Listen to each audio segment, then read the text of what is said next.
aunque sabemos que estamos, en base a este texto, estudiando ahí en Timoteo, un pasaje muy similar, con un mismo mandamiento. Y leamos 2 de Juan 8 y avanzamos, dice: mirad por vosotros mismos, para que no perdáis el fruto de vuestro trabajo, sino que recibáis galardón completo. Repito, mirad por vosotros mismos, para que no perdáis el fruto de vuestro trabajo, sino que recibáis galardón completo. Entonces tenemos este texto, y ahora vamos a ir a 1 de Timoteo 4. 1 de Timoteo 4. Ahí vemos el versículo 16 de 1 de Timoteo 4.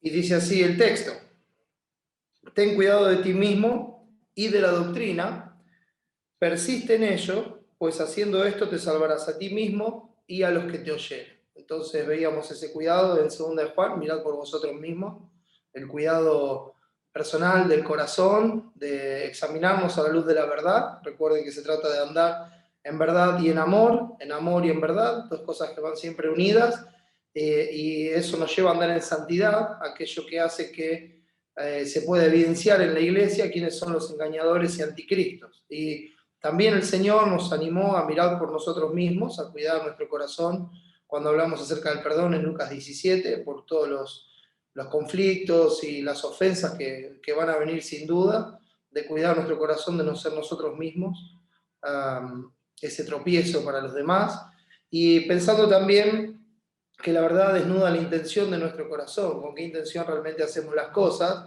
y llegamos a este pasaje donde Pablo, inspirado por Dios, también anima a Timoteo a tener cuidado de sí mismo y a tener cuidado de la doctrina. Entonces, estamos a poco de llegar a ese texto. Y pensando en esto, es necesario recordar, hermanos, para nuestra mente, nuestro pensamiento, que sea con una cosmovisión bíblica, con la forma de ver las cosas que Dios las ve. Es bueno recordar que Dios hizo todas las cosas buenas en gran manera, y aún al hombre dentro de esa creación. Dios terminó al sexto día y vio que había hecho todo bueno, y bueno en gran manera. Pero también nos enseña Eclesiastés que Dios hizo al hombre recto, pero ellos buscaron muchas perversiones. Entonces el hombre fue hecho recto, pero él mismo buscó apartarse de esa rectitud, o sea, pervertir ese sentido original. Vimos también que Dios, su persona, su obra eterna, son la buena noticia para esta creación. O sea, Dios es el Evangelio. Él es ese Evangelio con poder para salvación a todo aquel que cree. Entonces Dios es la buena noticia para esta creación. Y la iglesia fue establecida por Dios en este mundo con ese fin, con el fin de proclamar el Evangelio de la gloria de Dios, para que todo aquel que cree sea salvo. Entonces, ¿cómo manifiesta esto? La iglesia fue establecida por Dios con el fin de manifestar la gloria de Dios en la faz de Jesucristo. Entonces, estamos viendo el propósito que Dios le dio a cada cosa. Dios no estableció la iglesia con un propósito social, aunque si la iglesia se sostiene en la verdad y predica el Evangelio, y el Evangelio va transformando los corazones, sin duda va a afectar la sociedad.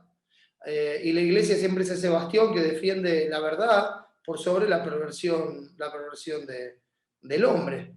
Pero el propósito de la iglesia es mostrar que ese pueblo que no pertenece aquí cumple con el propósito de lo que debería ser el hombre y el pueblo de Dios: manifestar la gloria de Dios, y eso lo hacemos en la faz de Jesucristo por medio del Evangelio. Entonces, así es como la iglesia, mis hermanos, en este mundo, es llamada por el Evangelio. Uno estaba sin Cristo, por el Evangelio es llamado, Dios salva así a los suyos, lo trae a la iglesia. Entonces la iglesia es edificada con el Evangelio, y la iglesia recibe esta edificación para seguir anunciando el Evangelio a este mundo. Entonces, Dios es el Evangelio, y es por eso que Pedro nos enseña que nosotros somos un linaje escogido, un real sacerdocio, una nación santa, un pueblo adquirido por Dios, para que anunciéis las virtudes de aquel que nos llamó de las tinieblas a su luz admirable. Y Dios que nos mandó a anunciar el Evangelio, porque Dios es el Evangelio, la buena noticia. Entonces, ¿qué tenemos que hacer nosotros como ese linaje escogido de esa nación santa? Anunciar las virtudes de aquel que nos llamó de las tinieblas a su luz admirable. Entonces debemos llevar su luz, debemos llevar su gloria en la faz de Jesucristo por medio de anunciar el Evangelio para que el hombre, por medio de Cristo, conozca al Dios vivo y verdadero, al Dios que es el Salvador de todos los hombres y especialmente de los que creen. Entonces, para esto, Dios no nos dejó solos. Dios derramó su gracia en los que Él mismo rescató de su cautividad, nos rescató de la cautividad. Como veíamos hace un ratito, leíamos en el Salmo 68, cuando se hablaba proféticamente de la obra de Cristo, y Pablo lo recoge esto y lo repite en Efesios 4, hablando de esa obra de Cristo, dice que Él llevó cautiva a la cautividad y ascendió a los cielos y dio dones a los hombres. Entonces, a esos que Él rescató, los dio como dones a la iglesia para la edificación de los santos, para la obra del ministerio, como veremos unos minutos más tarde. Entonces, ese es el propósito de la iglesia. ¿Cómo se mueve la iglesia? Solamente por la gracia que Dios derramó en cada miembro del cuerpo para que cada uno cumpla su función. Nos fue dado como iglesia el ministerio de la reconciliación y Dios nos instruye y prepara en su iglesia para llevarlo a cabo por medio de conocerle a Él. Porque nosotros tenemos que anunciar sus virtudes. Entonces, ¿para qué está la iglesia? Para que nosotros conozcamos a Dios y podamos hablar más y más de Él, de quién es Él. Porque todo es de Él, por Él y para Él. Entonces, es de Él de quien nosotros tenemos que hablar, es a Él a quien nosotros tenemos que anunciar. Por eso, la verdad de Dios, el Evangelio, la palabra eterna, especialmente en la iglesia, como veíamos en el mensaje anterior, debe ser leída en forma pública. Hoy tenemos el privilegio de poder hacerlo de una forma personal también, el hecho de poder llevar una Biblia a casa, de poder tener Biblia en casa, cosa que en la época no pasaba. Entonces eso nos da esa responsabilidad, no solo de hacerlo como iglesia, sino también de hacerlo personalmente, de usar la verdad, la palabra de Dios para exhortar y también enseñarla. Y también enseñarla en el área de responsabilidad que Dios nos haya dado a cada uno, donde estemos, más allá de Timoteo puntualmente, cumpliendo su ministerio en la iglesia, como vamos a ver hoy, pero para cada uno de nosotros, como miembros del cuerpo de Cristo, en el lugar donde estamos, en la esfera de autoridad que Dios nos pone, cumplir nuestra tarea por medio de la verdad, dándole la gloria a Dios. Entonces, la verdad del Evangelio, el Evangelio mismo, nos es dado para que conozcamos a Dios, para que crezcamos en Él, para que seamos edificados en Él, para que seamos instruidos en Él, para que seamos santificados en Él. Santifícalos en tu verdad, tu palabra es verdad. La verdad eterna de Dios es lo que nos santifica, lo que nos aparta cada día más y más de este mundo para ser de Dios, nos va limpiando, nos convence de pecado por medio de la obra del Espíritu Santo, muestra las intenciones del corazón, nos lleva al arrepentimiento y nos lleva a Dios para que dependamos de su gracia para vivir como Él manda, manifestando su gloria. Entonces somos santificados y así de esa manera podamos ser como Él es. Porque, como dice 1 de Juan 4:17, pues como Él es, así somos nosotros en este mundo. Mirá cuál amor nos ha dado el Padre para que seamos llamados hijos de Dios. Y aún no somos lo que vamos a hacer, ¿verdad? Lo seremos cuando Él se manifieste y le veamos cara a cara. Pero estamos caminando en este mundo y somos como Él es. Somos hijos de Dios, somos como Cristo en ese aspecto, porque estamos en Él, es su justicia la que nos cubre y tenemos el anhelo de agradar a Dios, de hacer su voluntad y de manifestar su gloria, que es el propósito de la creación y de nuestra salvación. Así somos nosotros en este mundo. Entonces, mirad por vosotros mismos, allí en 2 de Juan, ten cuidado de ti mismo y de la doctrina, persiste en ello, pues haciendo esto te salvarás a ti mismo y a los que te oyeren. Vamos a seguir viendo hoy que la verdad desnuda un evangelio antropocéntrico y vamos a pedirle a Dios que nos ayude a ver las cosas como Él las ve. Oremos. Nuestro buen Dios y Señor, te damos muchas gracias por tu amor, tu misericordia. Gracias, Padre, porque podemos conocer esto por Cristo, nuestro Salvador. Por medio de Él llegamos a ti y rogamos tu ayuda en este tiempo. Necesitamos tu sabiduría y necesitamos, Señor, que nos lleves a ver las cosas como tú las ves. Permítenos conocerte, Señor, más y más. Que tu Espíritu haga la obra, que tu palabra no vuelva vacía. Edifica tu iglesia, salva a los que no te conocen y dame sabiduría de lo alto para honrarte en este tiempo, agradándote a ti en todo lo que diga. Ayúdame, Señor. Gracias por este tiempo. En el nombre de Jesús y para su gloria. Amén. Amén. Muy bien, hermanos. Entonces, si la verdad desnuda un evangelio antropocéntrico, entonces lo desnuda, lo pone en evidencia cuando esto está pasando, es porque el evangelio que Dios nos ha dado, como estábamos viendo recién, es un evangelio cristocéntrico, teocéntrico, veámoslo así. Es un evangelio cristocéntrico, donde Dios es el centro y es la razón y el motivo de todas sus cosas. La gloria de Dios es la razón y el motivo de todas las cosas. Y así como Dios es la buena noticia para esta creación, el hombre es la mala noticia de la creación. Es la mala noticia de la creación. Nos pese, y le pese a quien le pese, nosotros somos la mala noticia para esta creación. Dice Romanos 5:12, por tanto, como el pecado entró en el mundo por un hombre, el primer hombre, Adán, es el primer hombre que Dios creó para su gloria, con un propósito específico, al primero al que le reveló su voluntad y le dio la capacidad de ponerla por obra, hasta le dio una ayuda idónea para que lo haga. Este hombre pecó y con el pecado dice, por tanto, como el pecado entró en el mundo por un hombre y por el pecado la muerte, con el pecado entró la muerte, así la muerte pasó a todos los hombres por cuanto todos pecaron. Entonces, el hombre es la mala noticia de la creación, es el hombre que trajo la desgracia a la creación de Dios, es el hombre el que corrompió la creación de Dios. Todo lo creado fue corrompido a causa del pecado del hombre.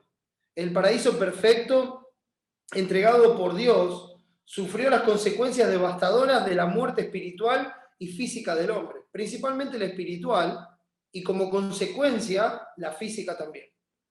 Como consecuencia la física también. ¿Por qué la muerte espiritual? La palabra muerte significa separación. La muerte espiritual tiene que ver con que él fue separado totalmente del Dios santo, santo, santo. Dios es santo y él no tiene ninguna comunión con las tinieblas, como también veíamos en Primera de Juan. Entonces él no tiene ninguna comunión ni trato con el pecado, con las tinieblas. Entonces cuando el hombre pecó, fue separado de Dios. Esa es la muerte espiritual. Y muerto así para tener comunión con Dios, de hecho cuando escuchó la voz de Dios se escondió porque tuvo miedo, porque esa comunión había sido rota, había una barrera en el medio ya del pecado. Entonces quedó así muerto para esa comunión, separado de esa comunión con Dios, y fue privado de todo deleite espiritual y eterno. Esa es la condición del hombre natural, del hombre sin Dios. Y la muerte física, por cuanto todos morimos inexorablemente. O sea, nadie se escapa de eso. Nadie. Y esto es algo que no hace falta ni explicarlo ni discutirlo. No hay ninguna razón para hacer un planteo ante esta verdad. Todos morimos, antes o después, más temprano o más tarde, a cierta edad o a otra edad, pero todos morimos. Eso es una verdad que es ineludible para toda la creación. En esta creación hay muerte.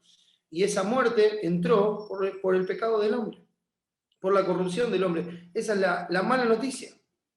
El hombre torció todo lo que estaba creado, bueno, en gran manera, derecho hacia Dios, y ahora hablo del propósito. Todas las cosas fueron hechas con un propósito recto hacia Dios, ¿no? Para la gloria de Dios. Y el hombre torció esto, torció todo lo que era derecho para Dios, lo torció para sus propios fines, para su propio deleite, para su propia conveniencia. Todo lo que era para la gloria de Dios se puso en servicio de la autosatisfacción del hombre. Y esto, aún hoy día, mis hermanos, no ha cambiado en nada. Y lamentablemente esto también está dentro de la iglesia. Entonces, Dios llama al hombre inventor de males. Dios habla del hombre, en Romanos 1, dice que el hombre es un inventor de males. Es por esto, mis hermanos, que el hombre es la mala noticia. La condición del hombre es la mala noticia para esta creación. El hombre es sinónimo de muerte. Y es esa mala noticia dentro de toda la esfera de corrupción afectada por su propio pecado.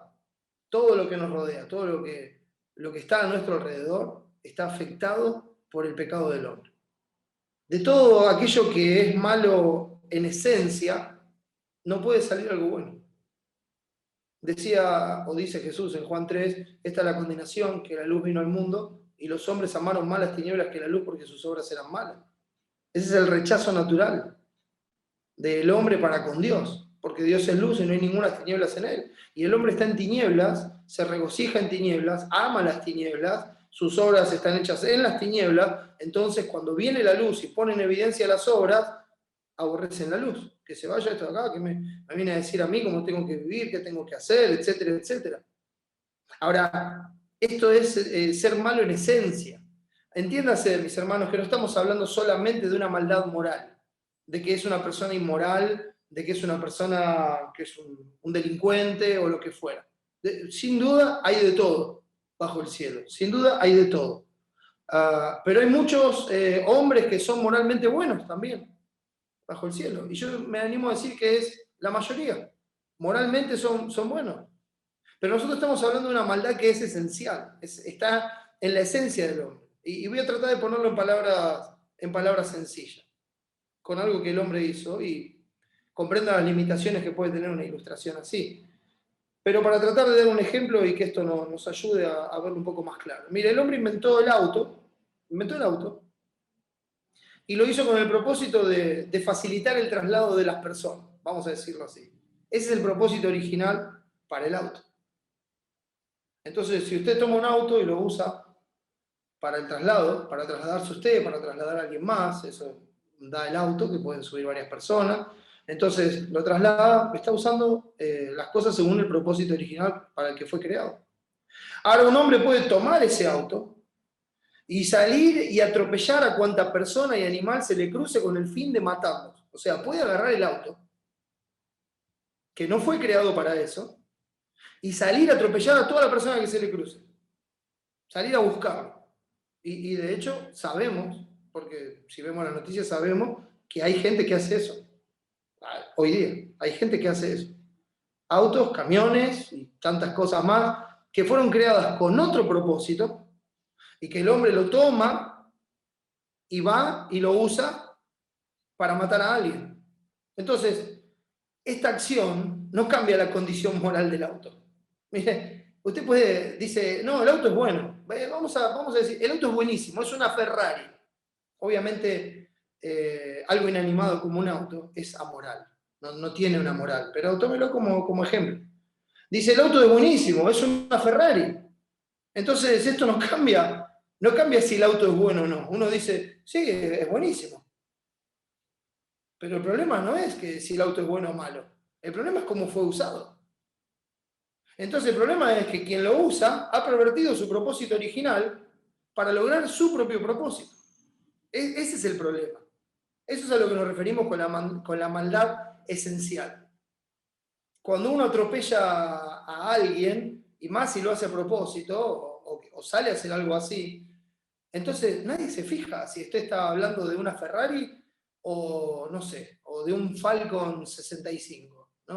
No se fija si es un auto viejo, si está roto, si está... lo que mira es la muerte de la persona, ¿verdad? Entonces está viendo lo que pasó.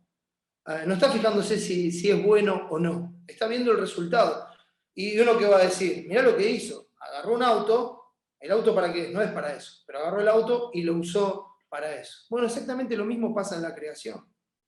Dios creó todas las cosas para la manifestación de su gloria. Ese es el propósito original. Aún al hombre. Dios hizo al hombre para la manifestación de su gloria. Y el hombre tomó lo que Dios creó con un propósito, lo que Dios había creado con un propósito determinado, aún a sí mismo, y lo pervirtió cambiando el uso natural de las cosas por el que es contra naturaleza. Eso es lo que hizo el hombre. Pervirtió el uso natural de las cosas. que eran para darle la gloria a Dios, lo pervirtió.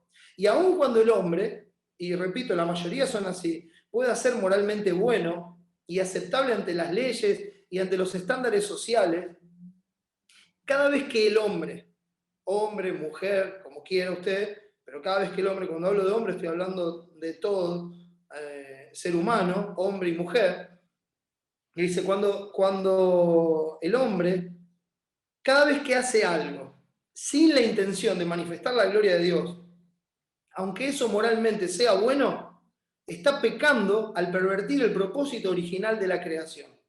¿Sabe lo que está haciendo? Salió a matar con la Ferrari. Salió a matar con la Ferrari. Tal vez Adán era una Ferrari y nosotros somos más un autito viejo y golpeado, ¿no? Porque Adán fue el mejor de nuestros representantes, aquel que tenía una capacidad intacta hasta el pecado. Nosotros ya tenemos años y años de depravación encima y de corrupción, que no nos permite ser lo que el hombre era, ¿verdad? Estamos mucho más limitados que antes. Entonces, tal vez él era una Ferrari. Pero ¿sabe qué hizo? Agarró la Ferrari y salió a matar. Agarró la Ferrari creada por Dios y salió a matar. Nadie se va a fijar si era una Ferrari. El punto es que se pervirtió el propósito. Esa es la maldad esencial en la esfera de corrupción afectada por el pecado del hombre. Esa maldad esencial es la falta de comunión con Dios. Porque al ser separado de Dios, que es la fuente de toda bondad, que es la fuente de todo lo bueno, porque Él es bueno en esencia y todo lo que hace lo hace con bondad, Él es amor en esencia y todo lo que hace lo hace con amor, Él es justo en esencia y todo lo que hace lo hace con justicia. De la misma forma, nosotros tenemos esa maldad esencial que hace que todo lo que hacemos esté manchado, que todo lo que hacemos sea malo. Por eso es que Dios declara en Génesis 8:21, después del diluvio, dice, bueno, no voy a juzgar más el mundo con agua, no voy a hacer más esto, porque el intento del corazón del hombre es malo desde su juventud, desde su niñez, desde que nace. El salmista dice que el impío se apartó desde la matriz.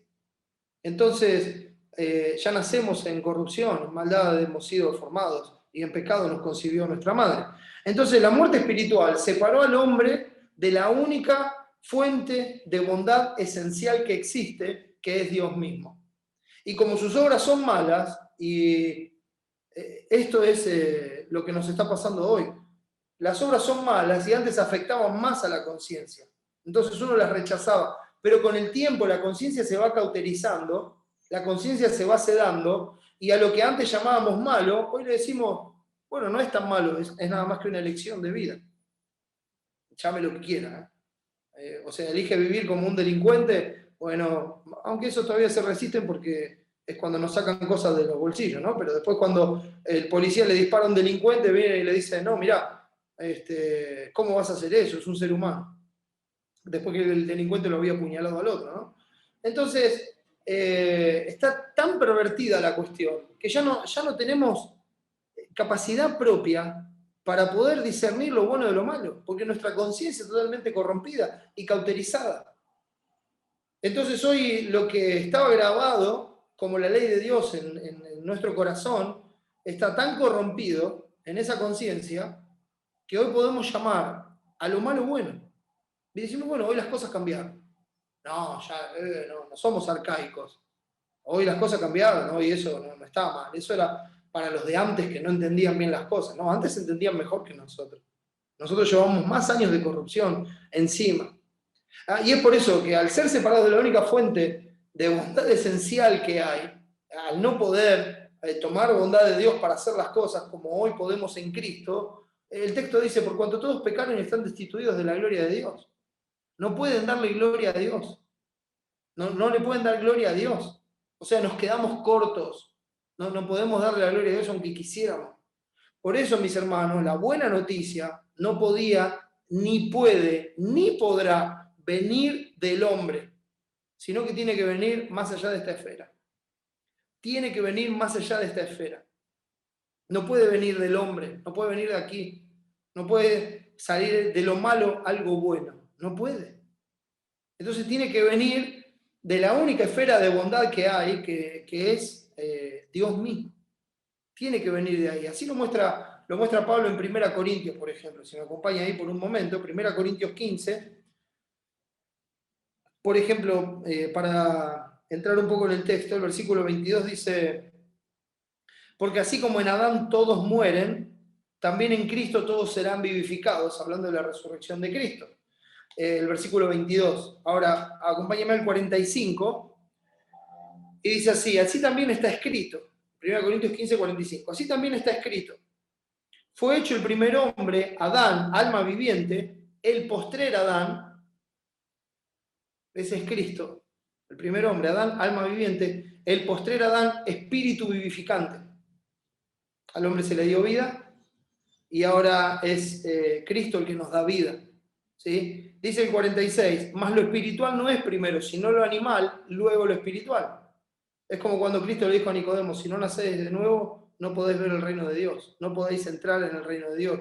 Tiene que haber un nacimiento, no solamente el natural, sino que tiene que haber un nacimiento espiritual. Primero es lo natural, dice, más lo espiritual no es primero, sino lo animal. Eso, cuando dice lo animal, está hablando de lo natural, ¿sí? No de que seamos animales, sino que habla de lo natural. Y luego lo espiritual. El primer hombre es de la tierra, está hablando de Adán. De hecho, eso es lo que significa Adán, tierra colorada. El primer hombre es de la tierra, terrenal. El segundo hombre, que es el Señor, es del cielo. Es de otra esfera.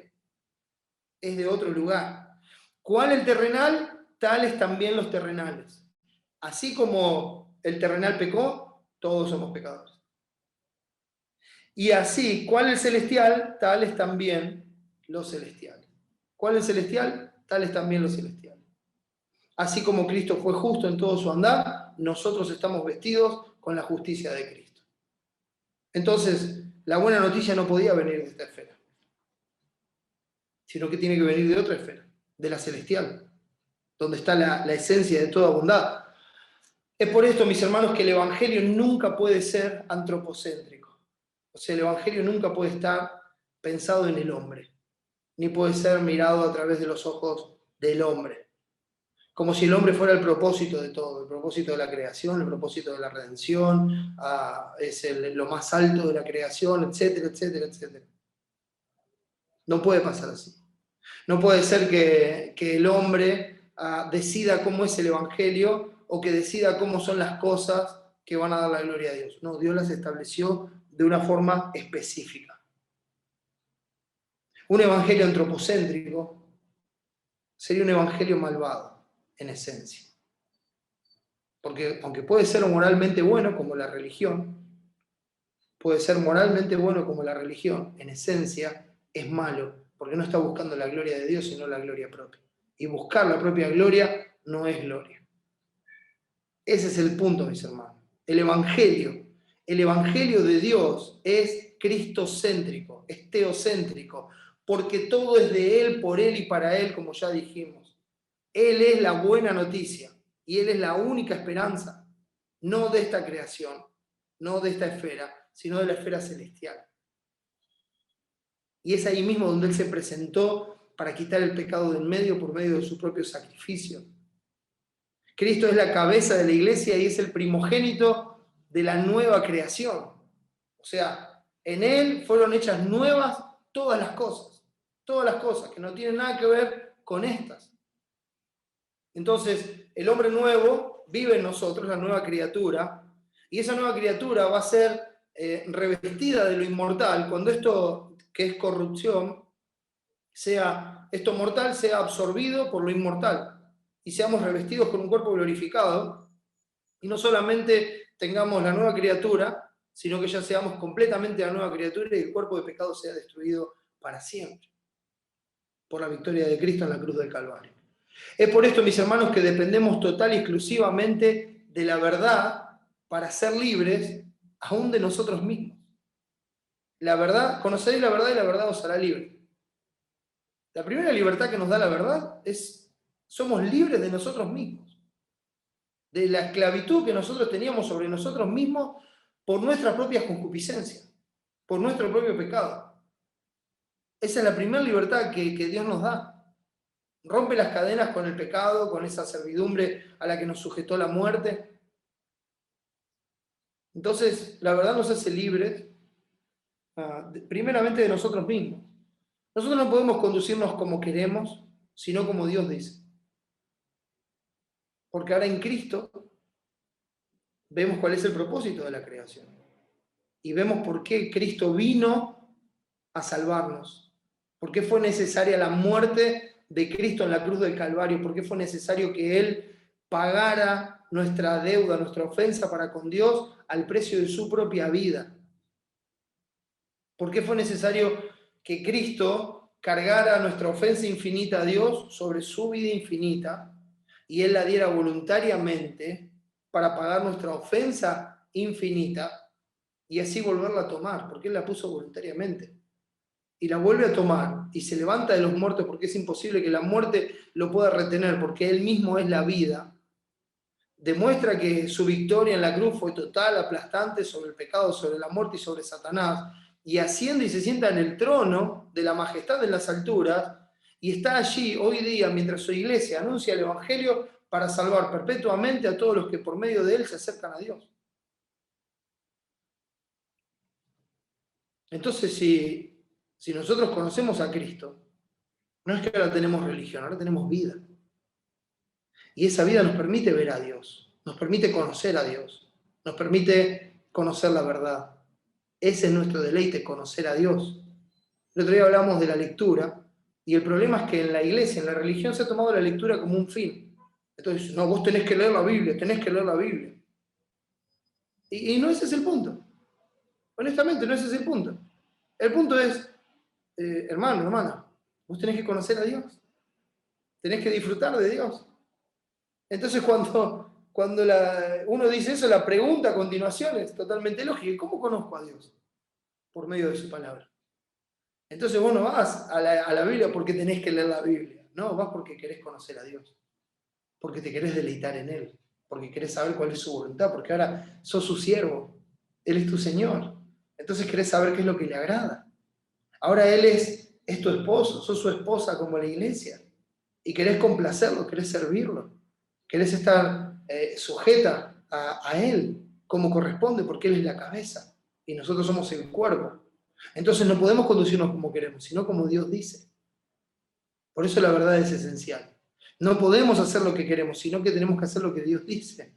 No podemos creer o hacer la iglesia, entre comillas, y lo digo entre comillas porque como si hubiera otra, ¿no? Cuando hablamos de la iglesia de Cristo, no hay otra. No hay 3 o 4 que pueden ser la iglesia de Cristo. La iglesia de Cristo es una sola. No podemos decir que Cristo tiene 3 o 4 esposas. No pasa eso. Su iglesia, sus redimidos, su cuerpo es uno solo, de todos los tiempos. Uno solo. Entonces no podemos hacer la iglesia a nuestra manera, sino como Dios dice. Para excitarlo, sepas cómo debes conducirte en la casa de Dios, que es la iglesia del Dios viviente, columna y baluarte de la verdad. Esta es la casa de Dios. Y en la casa de Dios se hace lo que Dios dice. Esta es la esposa de Cristo. Y la esposa de Cristo hace lo que el esposo dice. Este es el cuerpo de Cristo. Y el cuerpo hace lo que la cabeza dice. Por eso dice, Pablo enseña en Efesios, inspirado por Dios, a Él sea gloria en la iglesia, en Cristo Jesús, por todas las edades, por los siglos de los siglos. Amén. A Él sea gloria en la iglesia. Entonces, nosotros como iglesia de Cristo, no habla en la iglesia cuando van los domingos y se reúnen, si pueden y los dejan, ¿no? No habla de eso. Habla de la iglesia, del cuerpo de Cristo, que está reunido como corresponde, pero que la mayoría del tiempo no está reunido, sino que está disperso, cumpliendo la tarea de ser luminarias en medio de esta generación maligna y perversa, anunciando las virtudes de aquel que nos llamó de las tinieblas a su luz admirable. Esa es la iglesia. Y a Él sea gloria en la iglesia en Cristo Jesús, porque solamente le podemos dar la gloria en Cristo, porque no podemos hacerlo por nuestros propios medios, porque hay una maldad esencial que no lo permite. Es Él el que nos hace aptos para toda obra buena, siendo Él en nosotros, por medio de Jesucristo, lo que es agradable delante de Él para la gloria del Padre, como ya hemos visto en Hebreos 13, 20 y 21. Entonces, Él sea gloria en la iglesia en Cristo Jesús. ¿Cuándo? Por siempre. Así va a ser por siempre. Y amén, que así sea.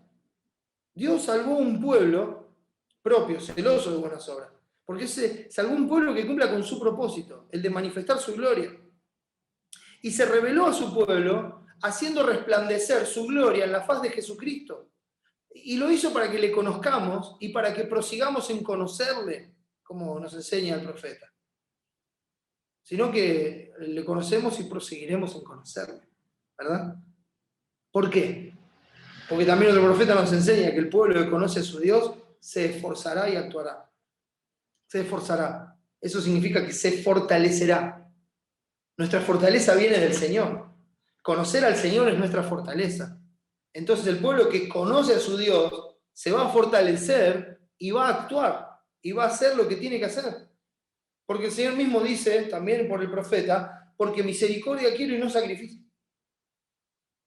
Y conocimiento de Dios más que holocausto. A veces estamos dispuestos a hacer cualquier sacrificio por Dios. Material, económico, ofrendas, caminar 50 kilómetros, hacer promesas, etcétera, etcétera. Y Dios dice, yo no quiero eso, yo quiero que me conozcan. Yo quiero que pases tiempo conmigo, soy tu esposo. Quiero que pases tiempo conmigo. Quiero que me conozcas, que sepas cómo soy, que sepas qué es lo que quiero, qué es lo que me agrada, que sepas cómo complacerme. Porque en Cristo, Él ya está complacido en nosotros. Este es mi Hijo amado en quien tengo complacencia. Y nosotros estamos en Cristo. Y Él a nadie ama más que a Cristo. Porque no es idólatra. A nadie ama más que a Cristo. Y a nosotros nos toca ese mismo amor porque estamos en Cristo. Es por eso que dice Efesios 4, mencioné este pasaje antes, lo voy a leer ahora, Efesios 4, fíjese, del versículo 11. Después que dice que él, subiendo el auto, llevó cautiva la cautividad de dones a los hombres, dice el versículo 11, y él mismo, hablando de Dios, constituyó a unos apóstoles, a otros profetas, ahí está apoyada, es el fundamento de nuestra fe, dice el capítulo 2, versículo 20, y esos apóstoles y profetas, hoy es la palabra, ahí está el apoyo de nuestra fe en la palabra. Entonces él mismo constituyó a unos apóstoles, a otros profetas, a otros evangelistas, a otros pastores y maestros. ¿Con qué propósito? A fin de perfeccionar a los santos para la obra del ministerio, para la edificación del cuerpo de Cristo. O sea, la iglesia de Cristo está con este propósito. Y cuando él constituyó en la iglesia maestros, lo hizo con el propósito de que su iglesia sea edificada para la obra del ministerio. Llámelo el ministerio de la reconciliación, llámelo el ministerio de anunciar las virtudes a este mundo, llámelo el ministerio de conocer a Dios. Porque la iglesia que conoce a su Dios es la que se va a fortalecer en Dios y la que va a actuar. Entonces, ¿cuál es el propósito, el fin? A fin de perfeccionar a los santos para la obra del ministerio. ¿Para qué? Para la edificación del cuerpo de Cristo. ¿Hasta cuándo? Hasta que todos lleguemos a la unidad de la fe y del conocimiento del Hijo de Dios, o sea, de conocerle a Él, a un varón perfecto, a la medida de la estatura de la plenitud de Cristo. O sea, ¿hasta cuándo está la iglesia y tiene esta tarea? Hasta que veamos a Cristo cara a cara. Ya sea que nosotros vamos a Él o que Él viene a buscar. O sea, es una tarea de por vida. Quédese tranquilo, tranquila. Disfrútelo porque es la tarea del resto de su vida. De eso se trata ser cristiano, de conocer a Dios. Esta es la vida eterna, que te conozcan a ti, el único Dios verdadero, y a Jesucristo a quien has enviado. Entonces dice, hasta que todos lleguemos a la unidad de la fe y del conocimiento del Hijo de Dios. Se trata de eso, de conocerlo a Él, disfrútelo. ¿Para qué? Para que ya no seamos niños fluctuantes, llevados por doquiera de todo viento de doctrina, por estratagema de hombres que para engañar emplean con astucia las artimañas del error. O sea, para que crezcan y estén asentados en la verdad, en la roca, para que cuando venga la tormenta no sean arrastrados, sino que estén firmes y arraigados en Cristo, que estén fundamentados en la verdad de Dios, que estén arraigados en la verdad de Dios y que todos esos vientos de doctrina que hay hoy día de parte de Satanás y del espíritu del anticristo no nos arrastren, no nos lleven como si no fuéramos de Dios, para que ya no seamos niños fluctuantes, llevados por doquiera de todo viento de doctrina, por estratagema de hombres que para engañar emplean con astucia las artimañas del error, sino que, siguiendo la verdad en amor, como también estamos viendo en 2 de Juan, y por eso estamos acá, siguiendo la verdad. ¿Cómo se sigue la verdad? En amor. Y si uno dice amando, en verdad. Entonces, siguiendo la verdad en amor, ¿sí? El conocimiento emanece, pero el amor edifica. Entonces, fíjese, siguiendo la verdad, uno sigue la verdad y es edificado. Siguiendo la verdad en amor, crezcamos en todo en aquel que es la cabeza, esto es Cristo, crezcamos en Cristo. De quien todo el cuerpo, bien concertado, como un concierto, cuando está todo ensamblado y cada uno está tocando su parte de la partitura, y cada uno está en la nota que tiene que estar, y todo está ensamblado perfecto y el sonido es maravilloso. Dice, de quien todo el cuerpo, bien concertado y unido entre sí por las coyunturas que se ayudan mutuamente, según la actividad, o sea, el trabajo propio de cada miembro, recibe su crecimiento para ir edificándose en amor, porque el amor edifica. Entonces, no seamos destruidos, arrastrados por todo viento de doctrina. Es como también anima Pedro en 2 de Pedro capítulo 3. En 2 de Pedro capítulo 3, versículo 15, dice así: y tened entendido que la paciencia de nuestro Señor es para salvación, como también nuestro amado hermano Pablo, según la sabiduría que le ha sido dada, os ha escrito casi en todas sus epístolas, hablando en ellas de estas cosas, de que la paciencia de Dios es para salvación, y hablando de la salvación y lo que Dios está haciendo en este mundo. Cuando habla de paciencia, que habla de longanimidad, de esa constancia de ánimo para con sus enemigos, para aquellas personas que les son contrarias, y dice, casi en todas sus epístolas, hablando en ellas de estas cosas, entre las cuales hay algunas difíciles de entender, dice Pedro, imagínense, las cuales los indoctos e inconstantes, el hombre de doble ánimo es inconstante en todos sus caminos, el hombre de doble ánimo es el que no proviene de la fe, sino que duda, que no cree, que no está con convicciones asentado. Entonces dice, entre las cuales los indoctos e inconstantes tuercen, como también las otras escrituras para su propia perdición. Así que vosotros, amados, sabiéndolo de antemano, sabiendo de este peligro que está en la iglesia, sabiendo que en la iglesia están los engañadores y está el espíritu del anticristo, entre los que son de Dios también está la cizaña. Así que vosotros, oh amados, sabiéndolo de antemano, guárdense de estas cosas. No sea que arrastrados por el error de los inicuos caigáis de vuestra firmeza, sean arrastrados por todo viento de doctrina. Antes bien, en lugar de ser arrastrados, en lugar de ser llevados o caer de esa firmeza, dice, antes bien, creced, como un mandamiento. Creced en la gracia y el conocimiento de nuestro Señor Jesucristo, de nuestro Señor y Salvador Jesucristo. A Él sea gloria ahora y hasta el día de la eternidad. Amén. Entonces, creced en la gracia y el conocimiento de nuestro Señor Jesucristo. ¿Cuál es vamos a decir, el remedio para esta enfermedad? Crecer en la gracia y el conocimiento de nuestro Señor Jesucristo. Entonces, ¿por qué leemos la verdad? Para conocer a Dios. Para amar a Dios, para conocerlo, y ese es nuestro mayor cuidado. Es el cuidado de nuestro corazón. Para poder consolar a otros con la verdad y exhortarlos y animarlos a dejar el pecado y a darle la gloria a Dios. Y para poder enseñar a quien nos corresponde, la verdad de Dios, el Evangelio de Cristo. Es para eso. Por eso es que Pablo anima a Timoteo, yendo a nuestro pasaje, en el versículo 13 del capítulo 4, dice, entre tanto que voy, ocúpate en la lectura, la exhortación y la enseñanza. Lee la verdad, exhorta con la verdad, enseña la verdad, como vimos en el mensaje anterior. Es por esta razón que estás aquí. Así es lo que está diciendo Pablo a Timoteo, y recuerden, pensando en esto, ¿no? Como una epístola que Cristo nos escribe a nosotros también, ¿no? Entre tanto que voy, entre tanto que Cristo viene, debemos ocuparnos nosotros también, ¿verdad? Es por esta razón que estás aquí. Tenés que manifestar mi gloria. Para eso te dejé. Para eso te di la gracia. Para eso te puse en ese lugar del cuerpo.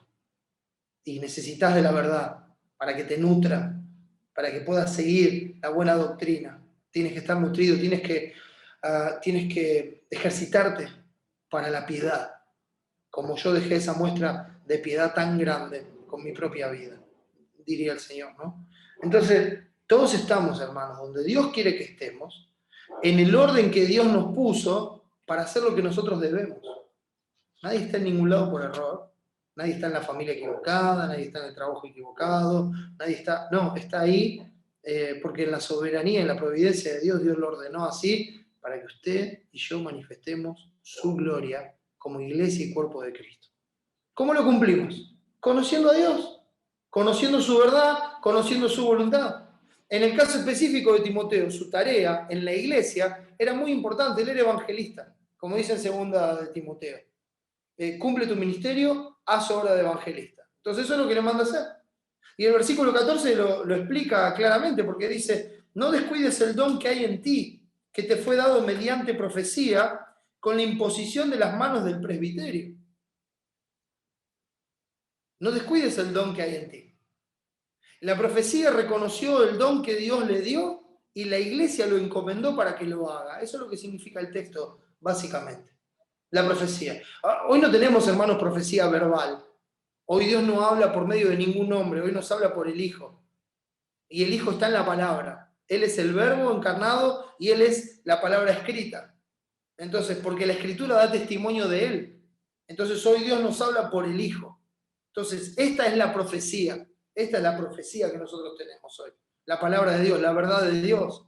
Entonces, hoy no tenemos profecía verbal para encomendar a nadie. No va eso de que entra alguien y uno le dice, Dios me acaba de revelar que vos vas a ser el próximo pastor. No, no pasa eso. Y tampoco encomendamos como los hombres encomiendan. ¿Qué título tenés? Te dieron título de misionero. Listo. Esta iglesia te manda como misionero. ¿A vos qué te dieron? Título de pastor. Perfecto. ¿Vos qué sos? Diácono. Listo. ¿Ya tenés el título? Listo. Vos sos diácono de la iglesia. No hacemos las cosas así. Por eso está el capítulo 3 de esta epístola, ¿no? Si alguno anhela obispado, buena obra desea, pero es necesario que el obispo sea. ¿Tenés el anhelo en tu corazón de ser pastor? Gloria a Dios. Pero tenés que cumplir todo esto.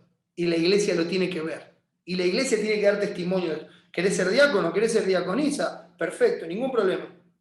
Pero tenés que cumplir con todo esto. Y la iglesia lo tiene que ver, la iglesia tiene que dar testimonio de esto. Y entonces se te va a encomendar a la tarea. Con el acuerdo de la iglesia. Con la imposición de las manos, que significa ese acuerdo. Esa encomendación, diciendo, vemos el don de Dios en ti, ve y cumple la obra para la que Dios te dio como un don a esta iglesia. Entonces no tenemos la profecía verbal para encomendar a nadie, la tenemos por escrito para que ella nos revele a aquella persona que está en medio de la congregación, aquel hermano que ministra el don recibido en medio de la iglesia, aún antes de ser encomendado. Eso es lo que se ve en la iglesia. Normalmente las personas que son encomendadas es porque ya están ministrando con ese don. Y la iglesia lo ve. Entonces hay un momento en que la iglesia lo reconoce y lo encomienda. Es fundamental en el momento de tomar la decisión, ver que la persona esté cumpliendo el don.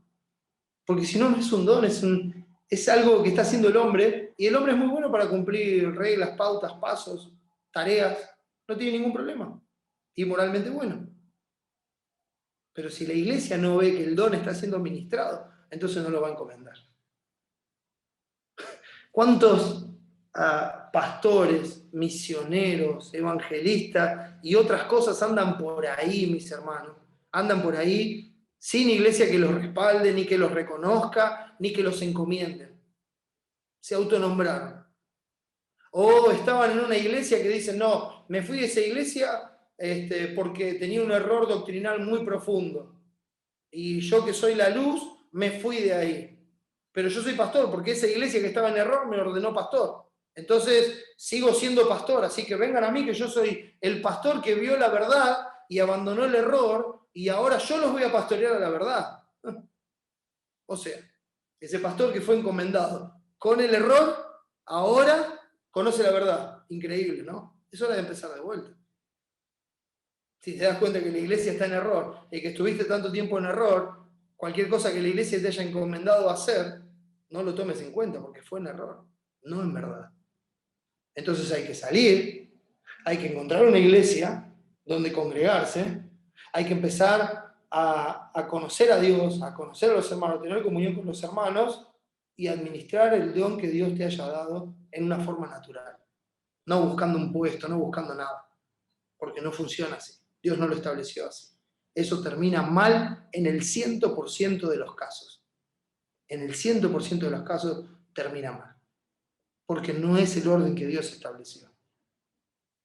A veces nos llegan mail de algunos que dicen, soy pastor, es increíble, soy pastor reformado, en este momento no tengo iglesia. Ok, ¿y qué pastor era? Es increíble, pero llegan esos mails. ¿Sabe cómo termina el mail? Pidiendo plata. Así termina. Pidiendo plata, literalmente. Ni siquiera los conocemos. Agarran un listado de iglesias reformadas o de la doctrina que quieran en internet y empiezan a mandar mail. Alguno pica. Si pica es porque no se conduce en la verdad, quédese tranquilo. Y no hace una buena administración de lo que Dios le dio. Sin ninguna duda. Porque las cosas no se hacen así. Estos son religiosos orgullosos que se encomiendan a sí mismos fuera de todos los parámetros bíblicos, que es la única profecía válida para hoy día. ¿Cuántos perversos hay que se van de las iglesias porque no están de acuerdo con tal o cual cosa, no les gusta tal o cual cosa, o no les gusta que por primera vez alguien les dijo, hermano, estás en pecado y lo que estás haciendo no está bien, arrepentite, y entonces, de golpe, aquellos que eran enviados celestiales se vuelven la mano derecha de Satanás, empiezan a hablar mal contra ellos, empiezan a despotricar contra ellos y se van. Pero ahora ellos se van porque ellos tienen la posta, tienen la verdad. Entonces ahora van a hacer las cosas bien, ¿no? Y hacen lo que ellos quieren y como ellos quieren y separados de toda verdad. O porque vieron unos videos en YouTube o leyeron algunos libros y porque tienen, pero yo tengo años de iglesia. Oh, sí, yo también tengo años de iglesia. Estuve 18 años y me fui porque estaba en error. ¿Y sabe qué? Cuando me fui, dije, Señor, ten misericordia, enséñame, porque todo lo que creía que estaba bien está mal. Ayúdame a empezar de nuevo. Y eso es lo que hizo el Señor. Eso es lo que hizo el Señor en su gracia. Se autodenominan pastores, evangelistas, misioneros, siervos de Dios, apóstoles, profetas, y enseguida arman su propia iglesia. Arman como si pusieran un kiosco. Arman su propia iglesia, la arman a su medida, como les gusta, como a ellos les funciona mejor, con amor al hombre, obviamente, con amor a ellos mismos, con amor a la fama, con amor al reconocimiento, con amor a la libertad pecaminosa de hacer lo que quieran y como quieran y cuando quieran, con amor a todo eso, pero con un claro aborrecimiento y desprecio a la verdad de Dios, al Evangelio de Cristo. Es un claro aborrecimiento y desprecio al Evangelio de Cristo. Y de repente, ellos mismos, estos hombres, son la buena noticia para las personas que los siguen. Y como diría Cristo, son ciegos guías de ciegos y los dos van a caer en el hoyo. Sin ninguna duda. Sin ninguna duda. Dios no tiene espadachines de la verdad. No los tiene. Dios tiene su iglesia. Dios tiene su iglesia. Y su poder está en la palabra, en el Evangelio. Y cuando el Evangelio transforma una vida, esa vida busca a Dios y busca conocer a Dios. Engañadores y anticristos, nubes sin agua y llevadas de acá para allá por los vientos, árboles otoñales sin fruto, 2 veces muertos y desarraigados, fieras ondas del mar que espuman su propia vergüenza, estrellas errantes para las cuales está reservada eternamente la oscuridad de las tinieblas. Estos hombres en las iglesias son los absalones, si me permite la palabra, son los absalones que se paran en las puertas de las iglesias para robar para sí el corazón de los débiles e inconstantes, no de los hijos de Dios. No, lo que se llevan son los débiles e inconstantes, aquellos que nunca llegan al conocimiento de la verdad. Y de paso, son medios de la gracia de Dios para limpiar su iglesia y guardarla de un desastre peor.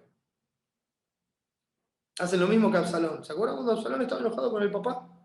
Se paraba ahí en el camino y dice, no, mira, el rey no tiene tiempo, no hay amor acá. No hay amor acá, no te van a atender, no te van a visitar. Pero si vos me seguís a mí, me contás a mí, tranquilo que vas a encontrar amor, yo te visito, bla, bla, bla. Son los Amalek. Son los Amalek que atacan las iglesias por la retaguardia, lastimando a los niños fluctuantes y a las recién paridas. Hay personas que permanecen a pesar de esto. Pero uno se da cuenta, ¿no? Van y atacan al débil, al que no tiene convicciones, al que no ha crecido. Tal vez es un verdadero hermano, si es un verdadero hermano va a permanecer. Pero parece que tienen como un radar, ¿no? Y ahí van siempre al mismo. Y van y atacan otra vez, y atacan otra vez, y atacan otra vez. Si por la gracia de Dios esa persona se sostiene, Dios sostiene a esa persona, Dios sostiene a ese hermano, a esa hermana, lo fortalece en su gracia, les enseña, crecen, pasan por esas cosas, se arrepienten de sus pecados y buscan a Dios. Pero si no son de Dios, se van arrastrados. Arrastrados por la falsa doctrina, arrastrados por el error de los inicuos. Porque eso es lo que hace Amalek, eso es lo que hace Satanás. Va lo débil, las recién paridas, ahí van a lastimar.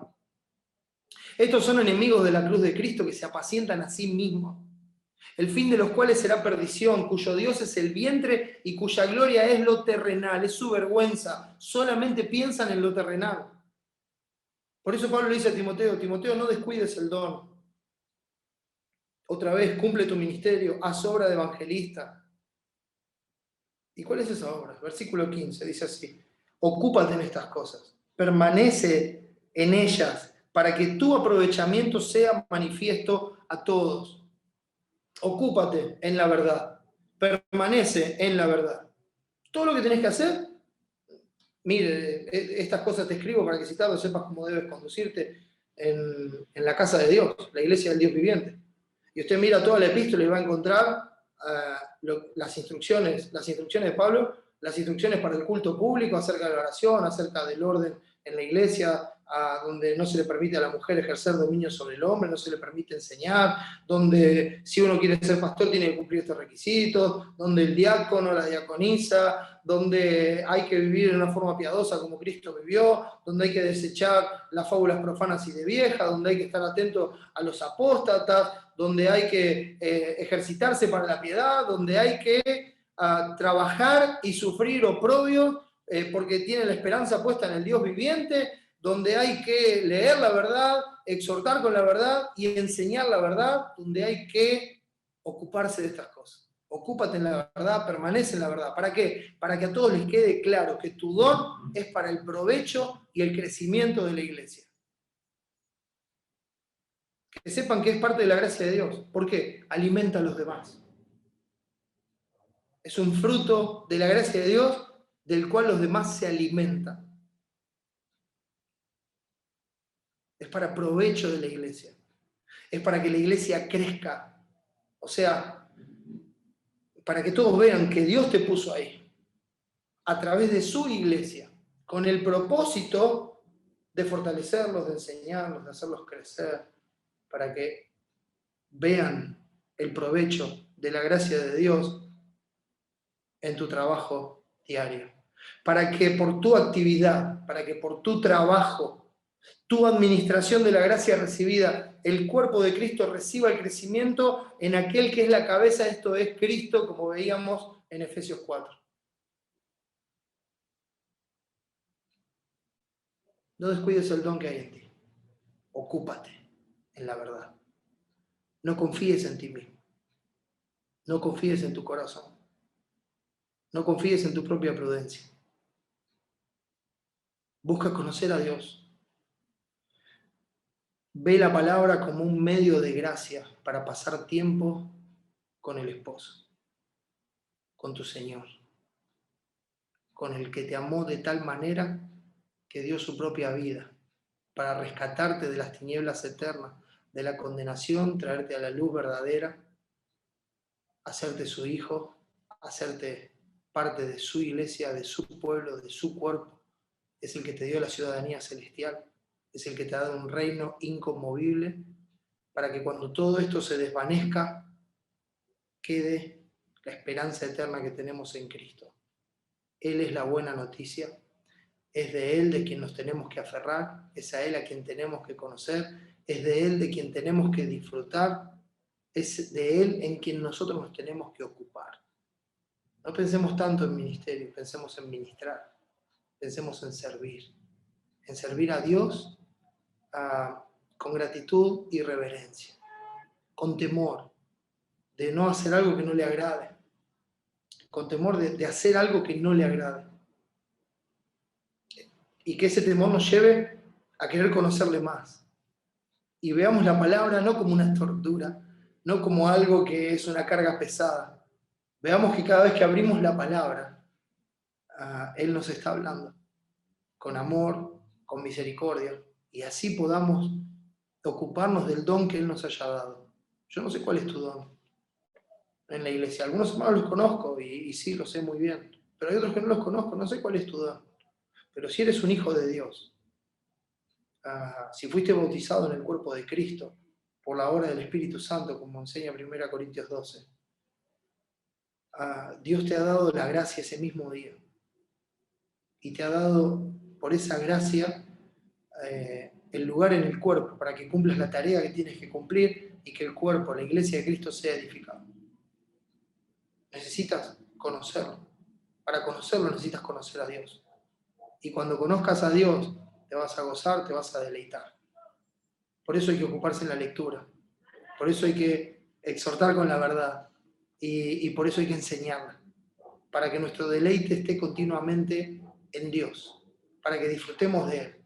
Para que disfrutemos de la verdad, de su evangelio. Para que no confiemos en nosotros mismos. Porque Él es la única buena noticia. Y Él es la única fuente de bondad. Por eso, mis hermanos, la verdad enseguida desnuda un evangelio antropocéntrico. Y no solamente desnuda el evangelio antropocéntrico, sino que nos dice, al desnudarlo, Cristo es la razón de todo. Pon tus ojos en Cristo, pon tu mente, tu cuerpo, tu intención, tu deleite en su nombre, en su gloria, en pasar tiempo con Él, disfrútalo hasta que Él venga o hasta que vos vayas a Él y tengas comunión con Él por toda la eternidad. Disfruta de Dios. Mirad por vosotros mismos. Ten cuidado de ti mismo y de la doctrina. Persiste en ello, pues haciendo esto te salvarás a ti mismo y a los que te oyeren. Dios tenga misericordia, nos guarde. Y si no conoces al Señor, ven a Él. Él te salvará eternamente. Vamos a orar. Nuestro Padre, gracias por Cristo, gracias por tu verdad, gracias por tu palabra. Ayúdanos, Señor, a honrarte. Ayúdanos a no confiar en nosotros mismos, en lo que nosotros podemos hacer, en nuestra propia prudencia, sino confiar solamente en tu verdad, en tu palabra, en tu poder, y ayúdanos a darte la gloria en todo. Permítenos ver las cosas como tú las ves. Padre, salva a los que no te conocen. En el nombre de Jesús y para su gloria. Amén. El Señor les bendiga.